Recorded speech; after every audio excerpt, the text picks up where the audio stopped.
My name is Samantha, and I work from home part-time. My husband, Frank, is 35 years old and works for a company. His parents live about an hour away. I don't get along well with them, especially my mother-in-law. I didn't go to high school, and my mother-in-law wasn't happy about that. She didn't want me to marry Frank, but he insisted. "If you don't accept our marriage, I'll cut ties with you," he told his parents. Since she loves her son, she finally agreed. Now we keep our distance from his parents, but when we do meet, they make rude comments. How can someone who didn't finish high school be my son's wife? She works from home? That's just because she couldn't get a proper job. She's probably trying to take advantage of Frank and take our family's money. I always answer calmly, "I'm not trying to cause trouble for your family, so please don't worry." I never told them what I actually do for work because I knew they wouldn't listen. One day, Frank suggested I explain it to them. "I think Mom will understand if you explain your job properly," he said. But I told him she might just use that information against me. Frank reassured me, "If this causes too much stress, just let me know." In the end, we decided not to tell them about my work. Instead, I acted like a clueless wife whenever we visited. For example, when my mother-in-law said, "A good daughter-in-law helps in the kitchen during family gatherings," I would reply, "Oh, I didn't know that. Sorry if I upset you." I pretended to apologize but never did what she wanted. Our relationship stayed distant.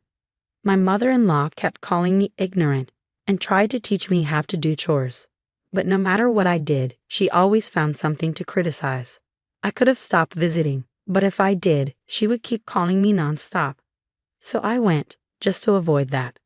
But the more I failed, the more excited she got about teaching me. Worse, she started complaining about me to relatives and neighbors. My daughter-in-law is useless. She's lazy and can't do anything right. Because of this, everyone knew that we didn't get along.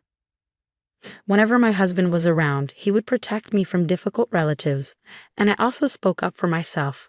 "I'm doing my best too," I said. "I didn't finish high school because of certain circumstances, but my parents gave me a good education at home. They taught me that interfering in other people's families is rude." The relative didn't expect me to talk back and got angry. "Instead of appreciating advice, you're being sarcastic?" They left with a trembling face. Frank and I were surprised by what happened and tried to forget about it. But later, my mother-in-law heard about it and scolded me. "I always thought you were unreasonable, but this is too much. I'll be reporting this to your parents." I replied calmly, "Are you planning to complain about my parents now too? They believe in handling their own matters, so they'll probably just laugh it off."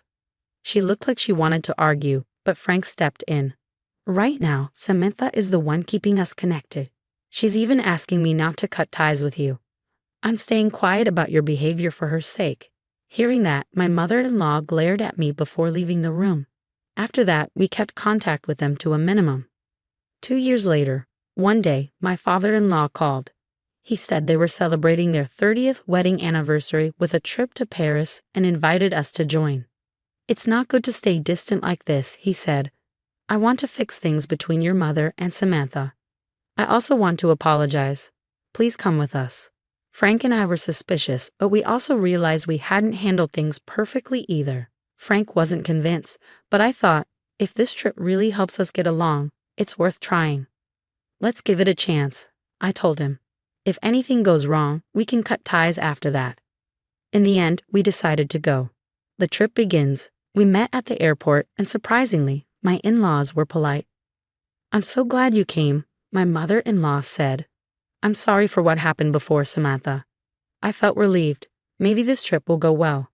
While we waited for our flight, my mother-in-law started talking. "I've been taking a French class. My teacher is from Paris, and he always compliments me. I can't wait to use my French. How about you, Samantha? Can you speak French?" "A little bit," I said. "Oh, really? Well, if you need help, just ask me." Her tone felt a little sarcastic, but I brushed it off with a smile. After a long flight, we arrived in Paris. Right away, my mother-in-law wanted to test me. "Samantha, ask that airport worker where the baggage claim is. Let's see how good your French really is," she said with a smug smile. I sighed. "I can, but pointing at someone like that is a bit rude. It could cause trouble, you know." Then I spoke to the staff, found out where our luggage was, and led my in-laws there. For a moment, my mother-in-law's face went pale when she heard my French, but she quickly laughed. Oh, the staff must be nice to tourists. I guess even clumsy French works. Should we rely on you for the rest of the trip? I raised an eyebrow. What?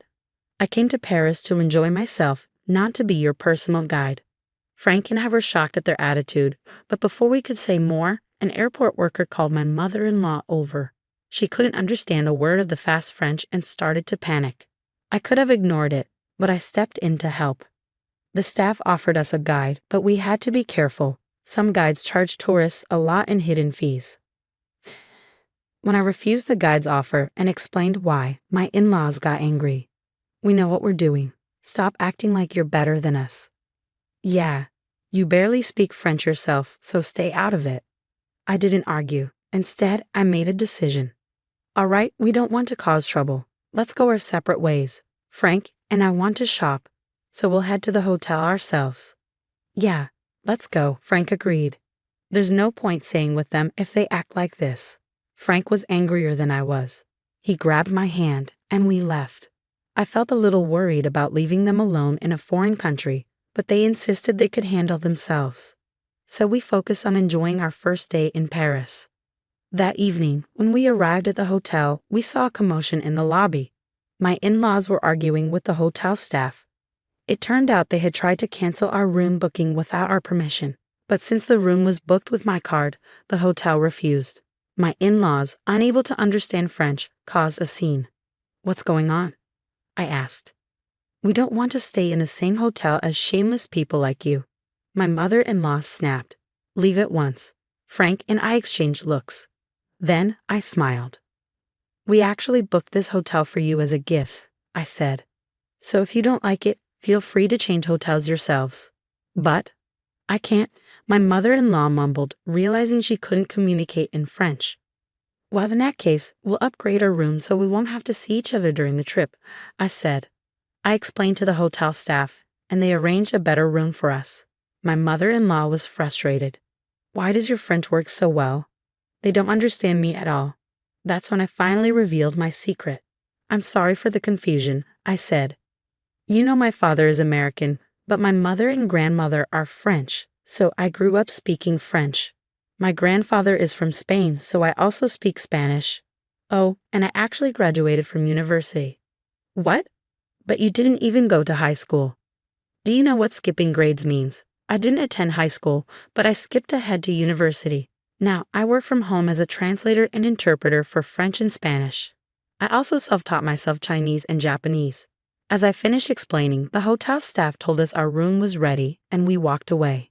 My mother-in-law started shouting behind us. But I turned back and said, if you make too much noise, security might get involved. If that happens, I won't translate for you. Do you want to be banned from entering the country? That shut them up.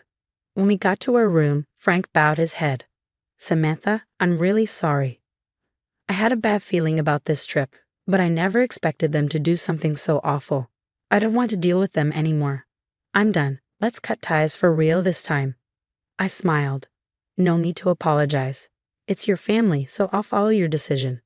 We talked about the future, then spent the rest of our trip enjoying Paris, just the two of us. The last night. On our final night, we went to the hotel restaurant and saw something funny. My mother-in-law was trying to order food, but the waiter kept saying, please speak English. The staff was speaking in English, but my mother-in-law ignored him and kept trying to speak broken French. She couldn't pronounce anything correctly, so she never got her order. I felt bad for the staff but couldn't help laughing. I even recorded the moment. Then my father-in-law noticed us and walked over. Can't you see your mother is struggling? Why aren't you helping? I shrugged. I thought she was confident in her French skills. Besides, if I help, she'll just get mad, won't she? Come on, just order for her. I smirked. Well, I do translation as a job. If you want my help, I'll charge a fee. What? You're that greedy? Fine, I'll pay. Just do it quickly. I was surprised he agreed so easily. I translated their order smoothly, but instead of being grateful, my mother-in-law got even angrier. I didn't need your help, my mother-in-law snapped. Oh, your husband begged me to interpret for you. He even had to pay me for it. If you have any complaints, take them up with him, not me, I replied, then returned to my seat. The next morning, as my in-laws boarded the airport bus, the atmosphere was tense. It was clear they had fought after dinner. Cutting ties. After returning home, Frank and I visited my in-laws to formally declare our estrangement and to collect payment for the translation service. However, my mother-in-law had anticipated this and invited her French class friends over. As soon as I entered, the ladies frowned at me. My mother-in-law wasted no time playing the victim. She lied about her career to us, her own in-laws, and how shameless, refusing to help us in an emergency unless she got paid. I smiled and pulled out my phone. Well, we recorded our trip as a memory, so please enjoy. I played a video showing my mother-in-law struggling with her poor French, causing trouble for the restaurant staff, and demanding we separate from them. Her friends watched in stunned silence. Maybe she wasn't ready for French conversations yet, one lady said with an awkward smile. My mother-in-law's face turned bright red as she lowered her head. Frank sighed. Mom, does it feel good to mock Samantha in front of your friends? I'm done with you and Dad. Don't contact us again. Ever. Then he turned to my father-in-law. This is the fee for Samantha's interpretation services. She helped you despite everything, so it's only fair you pay her properly. Bye. Before I could say anything, Frank grabbed my hand and led me out of the house. The final straw, not long after, we received confirmation that the payment had gone through. But instead of leaving us alone, my father-in-law called, demanding I fix things with the family. I only have a middle school education, so I'm not good at negotiating these things, I replied vaguely, then blocked him. I have no idea what happened to them after that. Frank made it clear he wouldn't be involved, and he reassured me I didn't need to worry about it either. In the end, my past experience with people taking advantage of my language skills helped me stand my ground. I used to avoid mentioning my translation work because acquaintances would expect free or underpaid lessons, but this time, it worked to my advantage. Now that we've moved, I'm working comfortably without ridicule or interference. Maybe it's time to learn another language and expand my horizons even more.